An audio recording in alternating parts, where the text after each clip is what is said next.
Kaitam hastewo BJP rok keplai engma bagai dipor ekta nishimi BJP khwai mondol tangnok nishimi kaisa kotor bijay misil khlaijaka o misilwo chela burui borok rok kwbangma no haimanjaka oro phaimanjak phaika BJP haste sompadok Omid Rokit khwai hangkorni burui achukphang Oporno Singha Rai BJP khwai hangkorni achukphang Binoy Dev Borma BJP khwai hangkorni sompadok Samir Kumar Das khwai mondol ni achukphang Anukul Chandra Das khwai mondol ni sompadok Animesh Nagranjan Das লগি কুবুন বড়রক আপনারা সবাই দেখতে পাচ্ছেন পেছনে এত জনস্রোত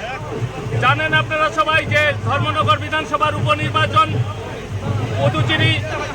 প্রদেশ আসাম রাজ্য এবং সবচাইতে যেটা পশ্চিম বাংলা বিধানসভা নির্বাচনে ভারতীয় জনতা পার্টির বিপুল জয়ের পরিপ্রেক্ষিতে আমরা গোটা দেশের সহিত আমরা বিজেপি খোয়াই মণ্ডল কার্যালয়ের সামনে আজকে আমরা সমাবেত হয়েছি। আমরা খোয়াইয়ের রাজপথে বিজয় র্যালি সংগঠিত করব এবং আজকের এই জনস্রোত এবং উৎসাহ উদ্দীপনা কার্যকর্তাদের এটা প্রমাণ করে যে 2028 ত্রিপুরা রাজ্যের বিধানসভা নির্বাচনে আমাদের খোয়াই বিধানসভা কেন্দ্র থেকে ভারতীয় জনতা পার্টির জয় শুধু সময়ের অপেক্ষা। কোনো অপশক্তি 28 সালের বিধানসভা নির্বাচনে ভারতীয় জনতা পার্টির বিজয় রথকে আর কেউ আটকাতে পারবে না। সবাইকে নমস্কার, ধন্যবাদ।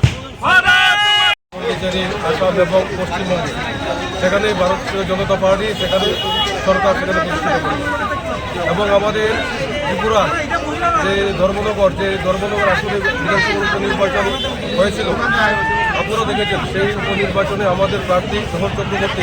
উনি বিপুল ভোটের ব্যাপারে সেখানে তার থেকে বড় কথা হলো যে পশ্চিমবঙ্গের বিধানসভা নির্বাচনে যেটা আমাদের ভারতীয় জনতা পার্টি এই প্রথম আমাদের পশ্চিমবঙ্গের বিধানসভা নির্বাচনে সেখানে শাসক দলে সেখানে পরিণত হয়েছে। সেখানে পশ্চিমবঙ্গের মানুষ বিপুল পরিমাণে জনসমর্থন আমাদের পার্টিকে সেখানে দিয়েছে। সেখানে প্রায় 200-র অধিক সিট নিয়ে আমাদের দল সেখানে আজকে সরকার গঠন করতে পারে। এই যে এত বড় একটা আনন্দ, এই আনন্দটাকে ভাগ করে দেওয়ার জন্য আজকে আমরা সতীশ খোয়াই মণ্ডল কমিটির পক্ষ থেকে ত্রিপুরা প্রদেশ বিজেপির পক্ষ থেকে যে কর্মসূচি প্রদান করা হয়েছে প্রত্যেকটা মণ্ডলে বিজয় মিছিল করতে হবে, তারই অঙ্গ হিসেবে আজকে আমরা খোয়াই মণ্ডলে এখানে বিজয় মিছিল আমরা সংগঠিত করব। Thank you.